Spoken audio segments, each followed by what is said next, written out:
This week on What's Good Cape Cod, we honor a local DY legend, a staycation in an iconic cottage, and meet the volunteers who are helping our neighbors age in place. I'm Sarah Lapsley Martin. And I'm Katie Clancy. Welcome back to What's Good Cape Cod, where we show you the Cape through the eyes of a couple of locals. Every Tuesday, we drop a new video that tells you about a person, place, and thing we think you should know about. And our person this week is Jenks. So if you have been in the Dennis-Yarmouth area for any amount of time, that name will ring a bell, particularly if you or someone you know is or was in the DY school system. So Jenks, and he passed away suddenly but peacefully in March. It was really sad. I mean, It's always sad when someone passes away, but he was someone who meant a lot to a lot of people. He also happened to be my neighbor, lived right across the street from me, and his daughter and I would have our kids play together and sit out at the bus stop and whatnot.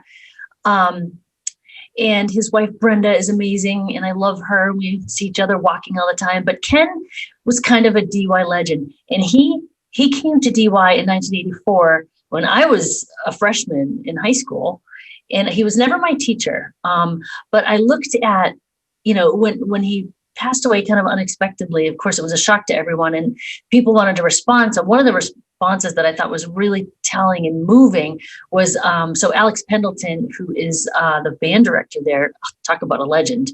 He's going to have to be on another show. But he just went on and on about how awesome, what a big impact Ken, Mr. Jenks, had on his life. He's actually the reason that Alex and his wife Lisa met. He gives Ken credit for that. But also just like creating like a safe place to be in school. High school's hard, right? Like you were saying that his classroom was where everyone loved to hang out. Yep, everyone to hang out in Jenks' room. Yeah. And if you got to have like a cubby in his room, like that was the cool thing. And Alex talked a lot about that. And so this is one of the things that Alex said. If it wasn't for, it's just going to make me cry, but because teachers are all that. If it wasn't for a teacher like Jenks, who was so kind and compassionate to his students, Amanda and he would have never made that student-teacher connection and invited him to her wedding.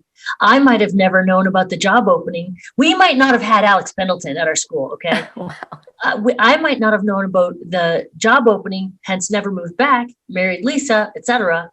Maybe that's a long shot, but I've always felt like he was the catalyst to make that happen. And I'm so thankful knowing that I had the chance to tell him the story on many occasions and express my thanks before it was too late. So he goes on to say a lot more really nice things, but I can't handle it anymore. So we're going to leave it there. But if you have seen the school buses since March in DY have a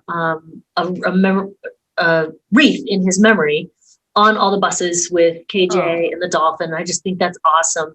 And if Mr. Jenks had an impact on you, or if I made you cry, which I hope I did, if you want to make a gesture, they're accepting memorial donations to the DY Dolphin Fund. And I know one of the things that the Dolphin Fund does is help defray costs for kids who want to participate in sports or other things that, there's just barriers in their way. And that fund helps with a lot of different things. So sorry to be a downer, but I just, it's good to honor him. This is great. Yeah. And I wanted to make sure that, that everybody, all of our listeners understood that we have these legends here in our community and that we should be so grateful. So whew!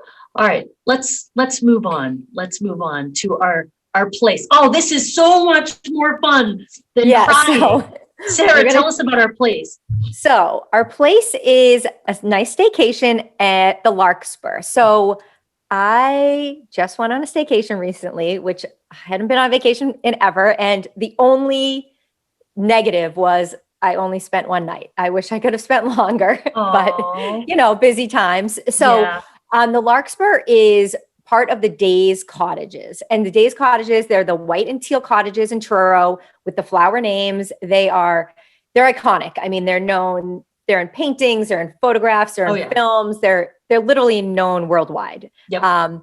And growing up as kids, we would we would drive by them. We'd go to P-Town, a few times during the summer, and our dog's name was Daisy. So we always would dream about someday staying there, and, and life went on, and I still had that dream. And they're just if you don't know what they look like, I mean, you must be living under a rock, but they're literally like little cottages with the teal shutters, and they're right on the water. So, I mean, they're just beautiful. You could never build them today. No, you would never be allowed to do that. And they've been there since 1931, and there's 22 in total.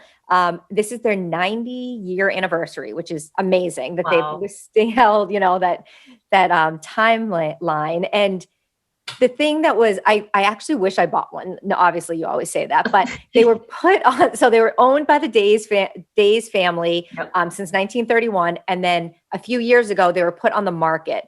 So they were put on the market that you could buy them individually, and they were around like $400,000, I read. I know. Can you imagine?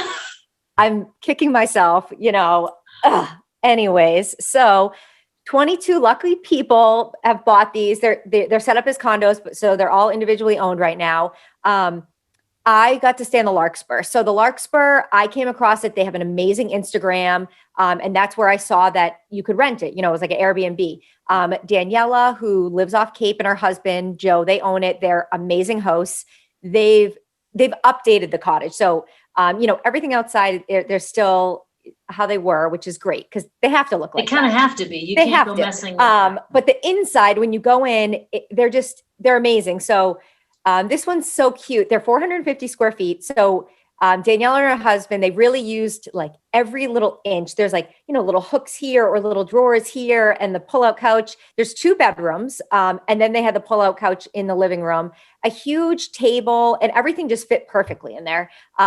They're also really cute. She must love the color teal because there's like a teal coffee pot and like the retro teal microwave and the spoons. And it's just really cute and matchy, which I really liked. And then, this was awesome. So one of the cool things that they do as hosts, they have like a wine fridge. So they're like, you can have the first bottle of wine, like is on them. And if you decided you want another bottle in your stay, you just put like $20 in the wine jar. So It was nice when we got up there, and we didn't have anything to drink at first. So we had a bottle of wine. We sat in these beautiful Adirondack chairs right on the beach.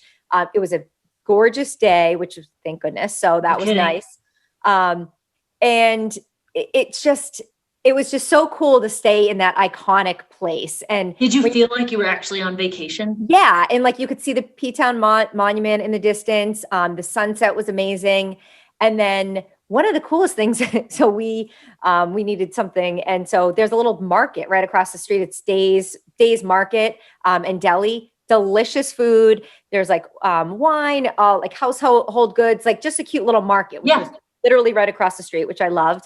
And then it was so nice because we went into Provincetown, and, we don't get up there that often because, it's not that close. So it was so great that we could go to Provincetown for the day. We walked around. We went out to dinner at Max, which was delicious. And then, coming home and just being able to stay there overnight. And we actually went back into Provincetown the next day, and we went to the canteen, and we did some more walking around and shopping.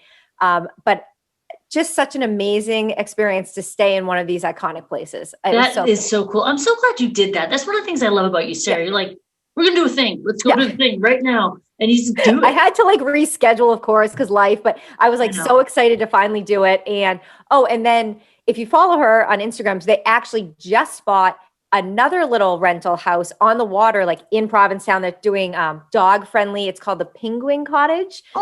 So they just bought it. It's like right on the main strip right there, right on the water. Yeah. So they're just really cute, and it was just so fun to stay in. Oh, that's awesome. I'm so glad that you shared that with us. I hope you got to try it. Good. All right. So that's our place. Our thing is this week is an organization called Bay to Sound Neighbors. Yes. And it's modeled after another organization locally called Nauset Neighbors. And they both have the similar mission, which is to help our neighbors age in place. So as you may or may not know, Barnstable County is the 3rd oldest county in the United States. A lot of people come here to retire because why not? It's so peaceful and beautiful, and the nature and the art and all the good stuff here. It's a lovely place, and we have one of the best cardiac care units in the country. So Which like, helps. why not? Yep. But with retirement, comes time and age and medical issues, and just, your body can't do the things it used to be able to do. And most of us really want to stay in our homes as long as we can. And in order to do some of the first things, like you and I deal all the time with people who are downsizing. Yeah. People calling us that the house is too much. It's too much space. I can't keep up with the yard. Yeah, exactly. So actually, come to think of it, Beta Sound Neighbor is going to put us out of business. You know why? Keeping people in their houses, but it's great. I hope that they're super successful at that. Yeah. Actually, my business partner, Jeff, was one of the organizers of the Beta Sound, so the Dennis Yarmouth version so Nauset Neighbors is on the Lower Cape, and the Beta Sound is the Dennis and Yarmouth version. But they'll do everything from, let me just read the little list here. It offers members an array of services that include transportation, light home and garden chores, and friendly visits, which I think is like we talk about loneliness as one of the biggest killers. It's just friendly, just someone wants to come and chat. That's all. They just want some company. A lot of people have lost their spouse and their kids are far flung, and just someone to chat with. That's an amazing service. I've never heard of this. Isn't it? Like, yeah. And I'm looking on the website right now, and I'm looking at the volunteer button, like in my spare time. You don't have spare time, but maybe I would find some, because I really like. And I guess during during COVID, they had to get very resourceful. They had to actually kind of shut down for a little bit, because really, if we really want to take care of your neighbors, you got to keep them healthy. Right. But it looks like these guys in Nauset Neighbors are, ramping back up, getting back out there and taking care of people. So if you guys want to, if you're listening and you would like some help, or someone who would like some help, or some company, go to their website at betasoundneighbors.org, and it's very easy to navigate. They've got a newsletter. If you're not ready to get involved right away, just kind of get to know them. Yeah. But I would love to support them in any way that we can. Agreed. Yeah. So I think that's it then. So now that is it. Now you know what's Good Cape Cod. Now, if you're watching on YouTube, hit the subscribe button and get that bell so you know when we drop a new episode. And if you're looking for more information about anything we talked about in this video, go to whatsgoodcc.com, where we have links to everything that we talked about this week.